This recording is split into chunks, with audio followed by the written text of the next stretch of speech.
Perang Parit dari awal hingga akhir Rasulullah itu selalu demokratis. Pertahanan misalnya, bagaimana pertahanan? Sama-sama diketahui bahwa lawannya nanti adalah 10.000 orang, sedangkan dari Madinah itu maksimal hanya 3.000 orang.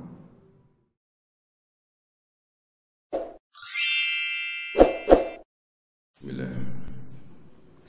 Assalamualaikum warahmatullahi wabarakatuh.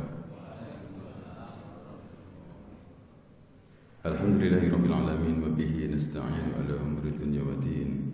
Asyhadu an la ilaha illallah wahdahu la syarika lah wa asyhadu anna Muhammadan 'abduhu wa rasuluhu la nabiyya ba'dahu. Allahumma shalli wa sallim ala nabiyyina Muhammadin wa ala alihi washabbihi wa man tabi'ahum bi ihsanin ila yaumil. Ibu bapak yang dirahmati Allah,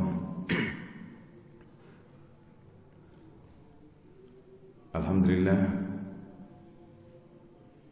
kita senantiasa masih diberikan rezeki yang banyak oleh Allah Subhanahu wa taala. Yang rezeki itu harus senantiasa kita syukuri dan kita hitung-hitungnya walaupun kita tidak mampu menghitungnya.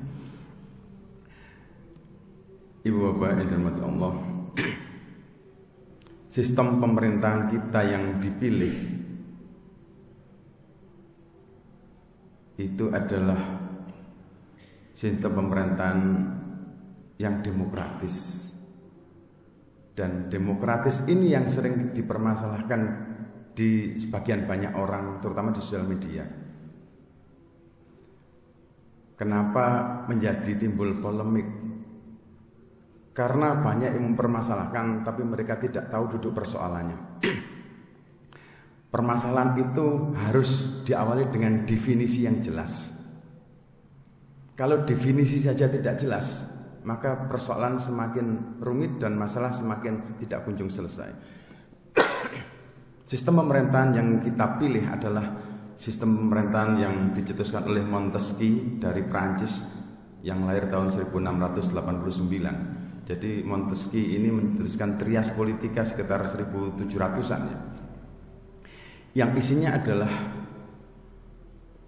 bahwa negara itu dikelompokkan, dibagi, dipimpin oleh 3 lembaga, yaitu lembaga pemerintahan, legislatif, eksekutif, terus kemudian legislatif, lembaga perwakilan yang mewakili rakyat, dan lembaga pengadilan, yudikatif. Sebagian orang mengatakan ini nggak cocok, ya. Tapi belum mendefinisikan gak cocoknya di mana? Bagaimana? Demokratis yang sekarang ini kita coba kita anut.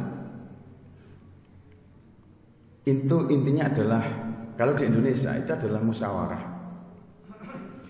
Sekarang bagaimana ketika zaman Rasulullah? Apakah Rasulullah tidak demokratis? Sehingga orang kadang membenturkan, mestinya sistem pemerintahan harus diganti zaman Rasulullah. Mestinya yang kita perhitungkan itu adalah filosofinya, hakikatnya, bagaimana zaman Rasulullah. Saya ingin memberikan sekian contoh bahwa Rasulullah itu tidak anti demokrasi. Ketika perang Uhud tahun 5 Hijriah, perang Khandaq ya, perang Uhud itu tahun 3 Hijriah, perang Parit dari awal hingga akhir Rasulullah itu selalu demokratis. Pertahanan misalnya, bagaimana pertahanan? Sama-sama diketahui bahwa lawannya nanti adalah 10.000 orang, sedangkan dari Madinah itu maksimal hanya 3.000 orang. Banyak usulan begini dan begitu, akhirnya usulan yang kelihatan masuk akal itu usulan Salman Al-Farisi dari Persia itu ya. Dulu dari Persia. Karena di Persia itu sistem pertahanan itu adalah dengan parit. Yang sekarang ini juga dipakai Ukraina. Ukraina melawan Rusia itu juga pertahanan daratnya itu menggunakan parit juga. Akhirnya disetujui, dibuatlah parit dengan panjang sekian, lebar sekian, sehingga kuda tercepat pun sulit menembus parit itu. Walaupun akhirnya ada beberapa kuda yang bisa lolos, termasuk kudanya Ikrimah ya, terduel di sana. Yang duel adalah Abduwud ya dengan Ikrimah, akhirnya bisa terkalahkan. Kemudian berhari-hari dikepung oleh pasukan koalisi, pasukan Ahzab. Diskusi lagi Rasulullah. Bagaimana ini? Kita tahu semua bahwa koalisi yang dipimpin oleh Abu Sufyan, yang dipromotor oleh Yahudi Bani Nadir, itu yang paling banyak adalah suku Ghatafan. Suku Ghatafan. Ada usulan lagi. Bagaimana kalau Ghatafan kita suruh pulang dengan imbalan sepertiga kurma yang di Madinah ini kita berikan pada Ghatafan selama sekian tahun. Ada tawaran seperti itu agar Ghatafan pulang. Kalau Ghatafan pulang, maka pasukan tinggal separuh. Kalau separuh rasanya hitung-hitungan mudah dikalahkan. Akhirnya tokoh Ansor, Sa'ad bin Mu'az itu masuk Islam sebelum Rasulullah hijrah. Itu tidak setuju. Ya dia terang-terangan, ya Rasulullah saya tidak setuju. Rasulullah ya tanya, loh kenapa engkau tidak setuju? Saya dengan Ghatafan ketika sama-sama kafir, ketika kami kafir, kami sudah berteman dengan Ghatafan, tapi tidak pernah sebiji kurma pun jatuh ke tangan Ghatafan tanpa dia membeli. Jadi bagaimana? Jadi kesimpulannya, kami orang-orang Ansor tidak siap memberikan kurma, tapi siap memberikan pedang. Dari diskusi Rasulullah akhirnya ya sudah ikut musyawarah itu. Banyak sekian contoh ya.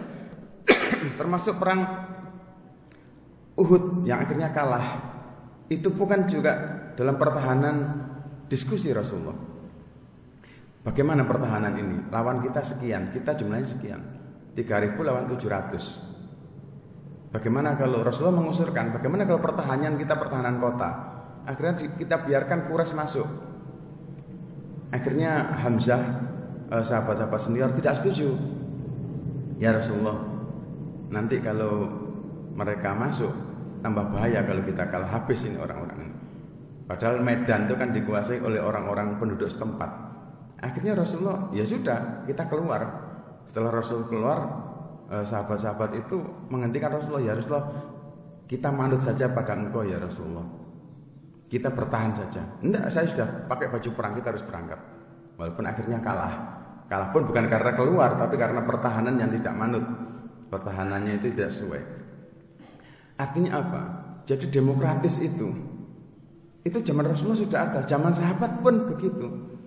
Jadi dengan adanya orang yang sengaja mempertentangkan ini sistem demokratis sekarang seperti ini, kembalikan kepada dulu pada zaman Rasulullah. Mereka dengan mudah membantahnya. Ya, zaman Rasulullah nggak ada sistem pemerintahan begini dan begitu. Akhirnya geger tanpa identitas yang jelas, geger tanpa deskripsi yang jelas, geger tanpa definisi yang benar-benar jelas. Artinya kita harus jeli. Kenapa orang Yahudi yang paling banyak itu, kebanyakan Yahudi itu sama sekali tidak takut sama orang Islam? Tidak takut. Karena orang Yahudi hanya takut pada orang Islam ketika jumlah jamaah subuh ini hampir sama atau sama dengan jamaah Jumat. Kenapa? Mereka tahu diperintahkan sholat subuh berjamaah saja mereka enggan.